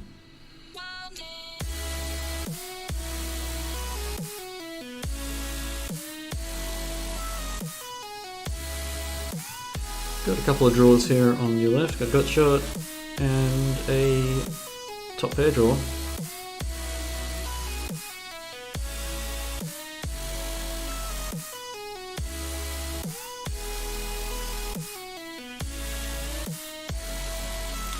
Probably not going to be continuing against, well, yeah, definitely not going to be continuing against his bet. Bet's pot into 2 players, even on a limp pot, like, the presence of the straight draws and 2 flush draws just means that there's so many hands we could call with instead. And then just like make something decent from the river good enough chunk of the time to prevent the opponent from just running us over. Hey, called with King. Yeah, I mean, I wouldn't have called it in his position either. But, you know, different players make different decisions and they end up with different stack sizes because of it.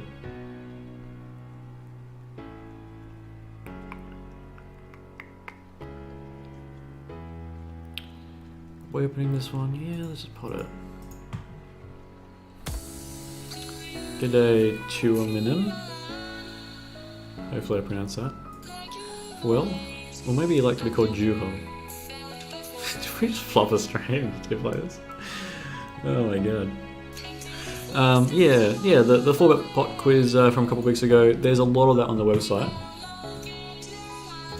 So you go to the website, you go to training. If it loads, let's have a look at this straight. On the right, not very much. So you go to training on the website. If it bloody loads. Got a straight now. Yeah, I'm not checking back a straight. Yeah, so you press training and then you go to weekly quizzes. So you click on that. And then you just go through the quiz answers. Right, loads of quiz answers you can go through, and the quizzes themselves. So give all that a try. And did I win that? What happened? Did they just both fold?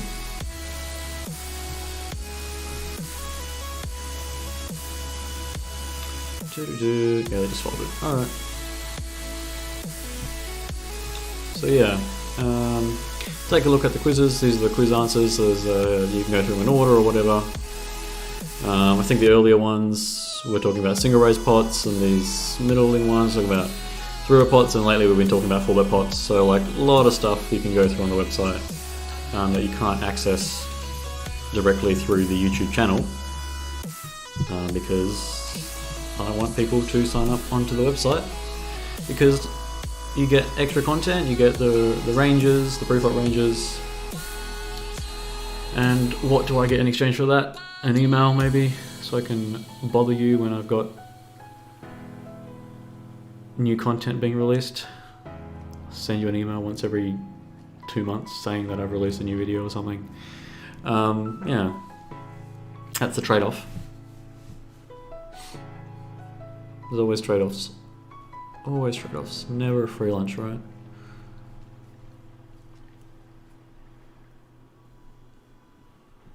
Let's open this.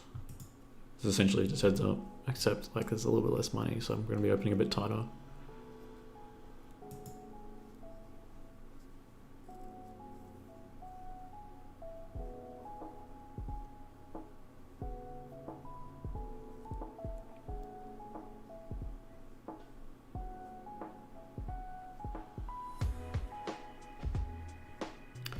So let go of the Jack-9.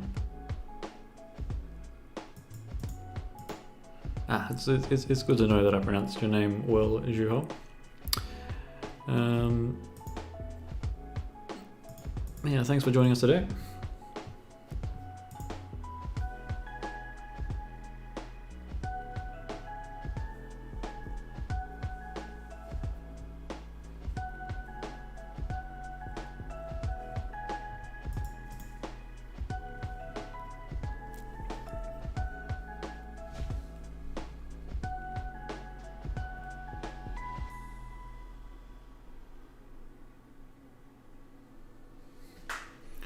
G'day, Sliff? I don't know how to pronounce that.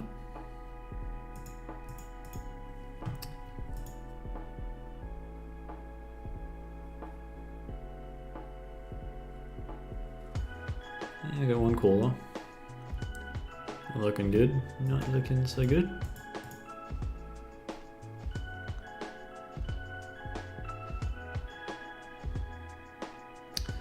Two callers now. How many calls are we gonna get? Just the two of them.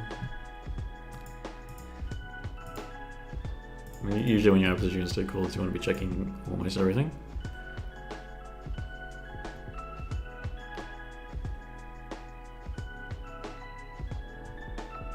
Let's try and get the showdown.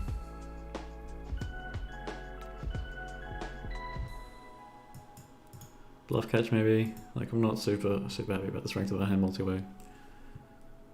Okay, whatever. You can have my 20 cents if you got a hand stronger than me. No, he's just got a joke. Alright.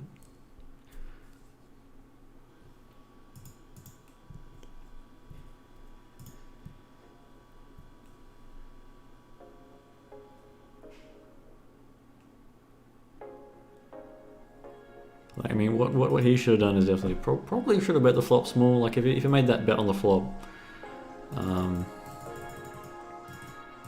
wouldn't have really had that problem. And that bet on the flop with the jack 8 is reasonable. So yeah, maybe that scared about getting check raised. I mean, you can't really do that multi-way. Like, you can't be too scared of getting check raised multi-way because denying equity multi-way is so important for the in-position player. Especially on the later flops. I don't think 10-6 offsuit is going to be in my opening range in the small blind anytime soon.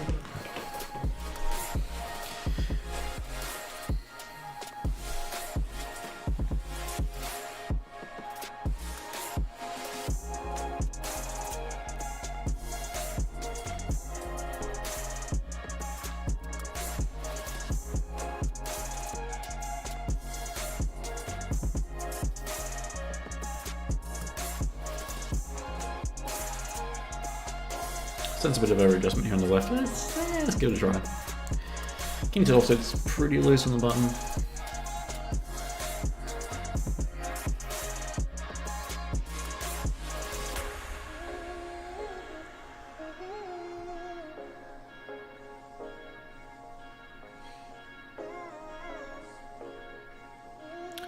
Backdoor flush draw with an overcard. Let's go for an overbet.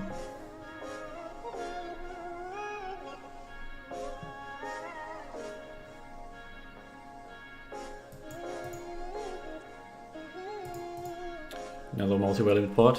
Getting a few of these today. Can't turn this song down. Alright.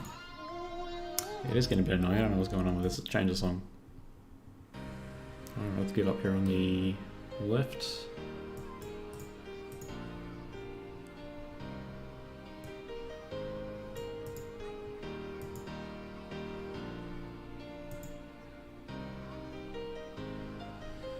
Third pair, flush draw. I don't think I'm following this.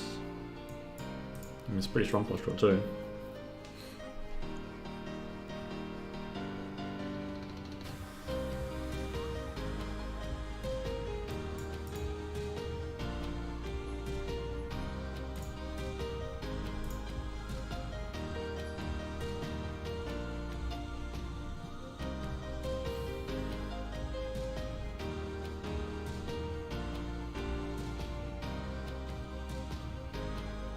Is that calling the voice when we wait for raise? I don't know. I don't know. It just feels like he's got. I don't know. I don't even know what he has. Like, it doesn't feel like a king. It doesn't feel like an 8. It feels like some weird 6-5. To be honest.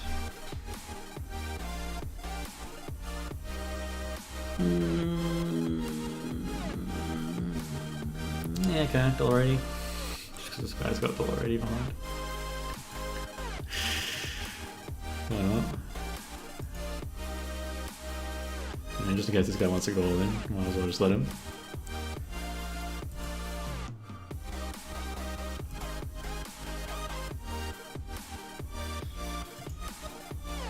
Man, he's got Kangs.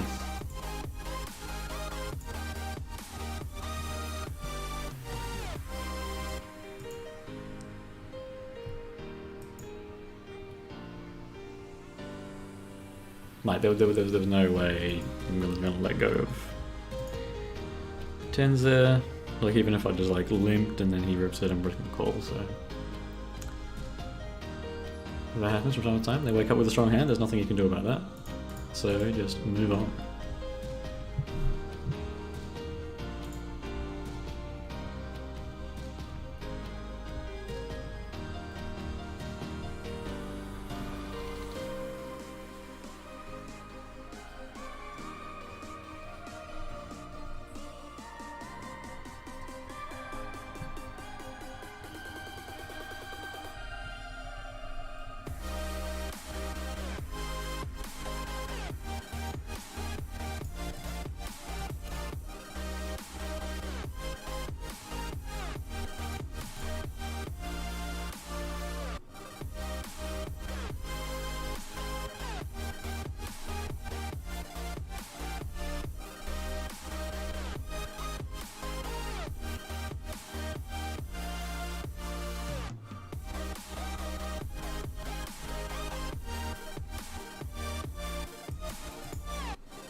Ten 9 off in the cutoff. Let's pot it.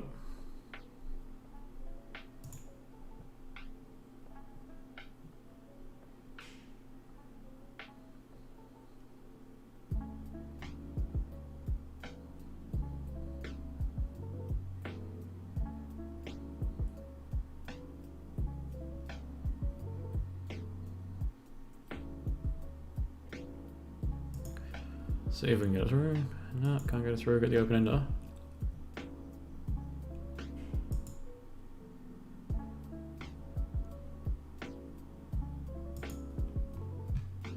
Alright, that's just cool. Make the straight.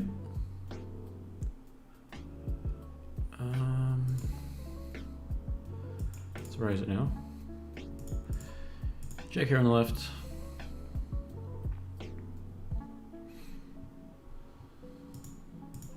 I mean, if you've got a boat, you've got a boat, right? Check it again on the left? I think so. I mean, how would I play a 10?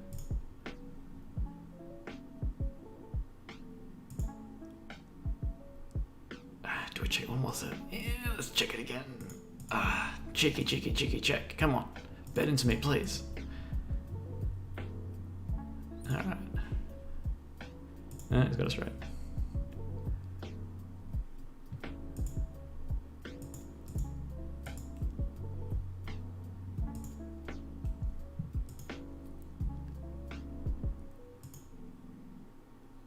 Two-tone, O-bet, single raise, pot on 10-9-5 two-tone. 10-9-5 two-tone is not connected. That's a rag flop.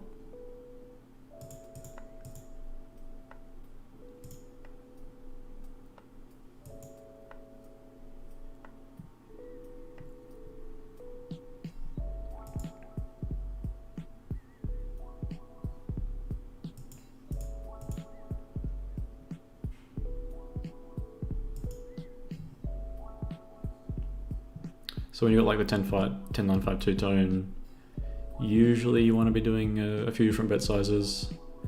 I mean, big blind versus button.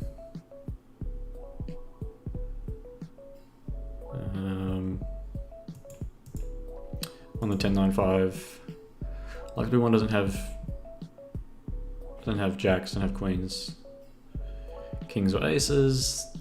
They don't even really have tens. They might not have all that ace-10 suited either. So like when you've got jacks, queens, kings, and aces, like your hand is very, very strong, like right there and now, especially with like jacks and queens. But the issue is, if you let them see the turn, and if you bet too small, like they're going to be continuing with a lot of ace high, king high type stuff.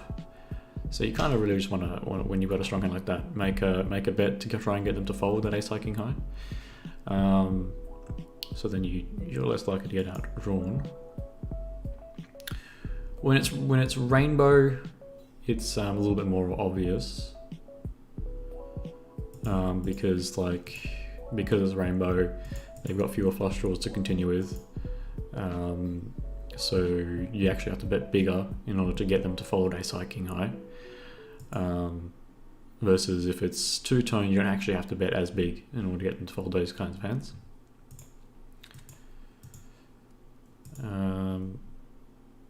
So yeah.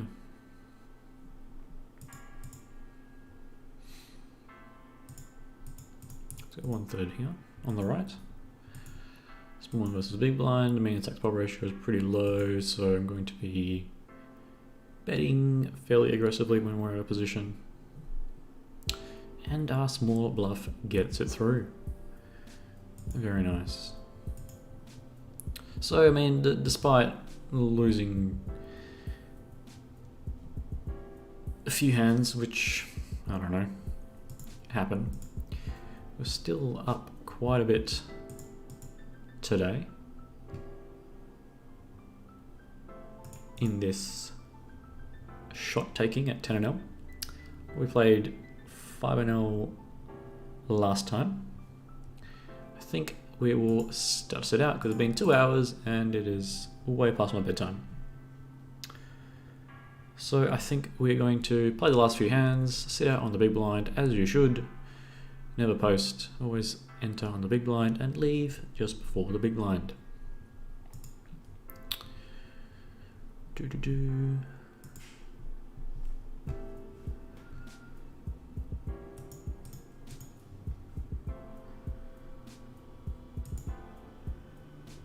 And if you have any last minute questions, please ask now, because the session is about to end.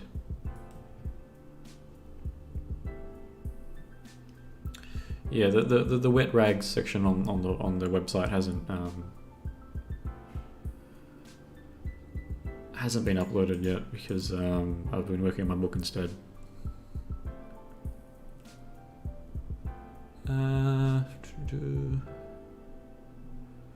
There's a mid-stake, mid-high stake grinder. What do you struggle the most with adapting to the low micro pools?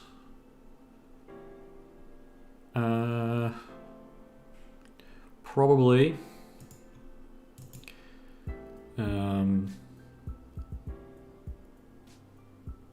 remembering that you have to fold.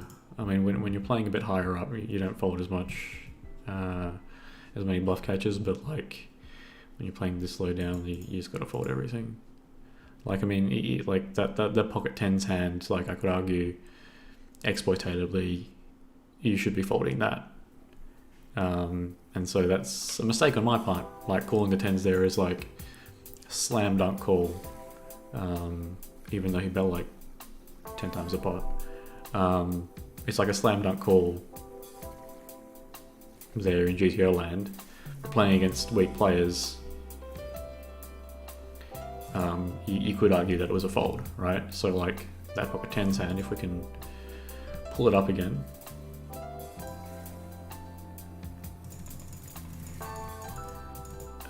Not that hand.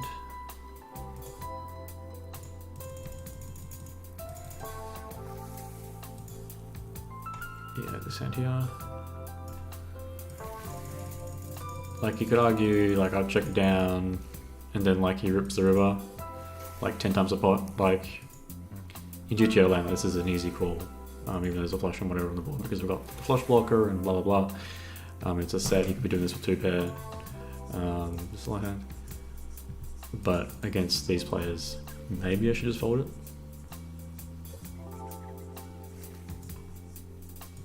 So mistakes like that I'm making mistakes where I don't exploit them sufficiently.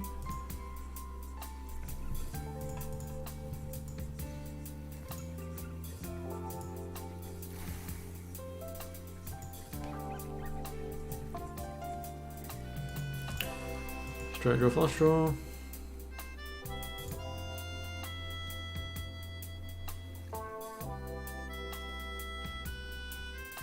So we just give up now.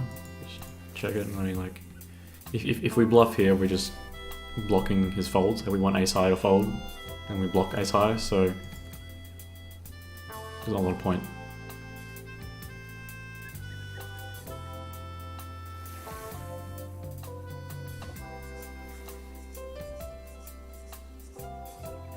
I don't know, maybe we could consider like a cheeky check raise, but I don't know, it seems dubious.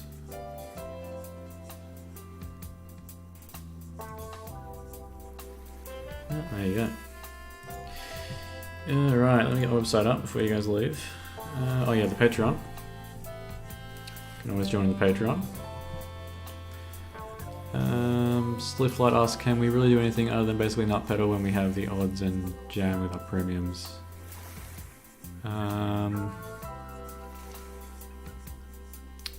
Not too sure what you mean by that. I mean, there's plenty of bluffing that that can be had in the micros. At least I think. I mean, if you saw in a few spots, did a fair amount of bluffing. Alright, so to my Patreon subscribers, if you have 3 or kind of high, I'll read your name at the end of public videos. So today I have to thank Benito, Barbaros, and Julien and Jared. So thanks, guys. And everyone else, I will see you in the next session. Thanks so much for joining us. Remember to like the video, subscribe if you haven't already, go to zenithpoker.com and sign up.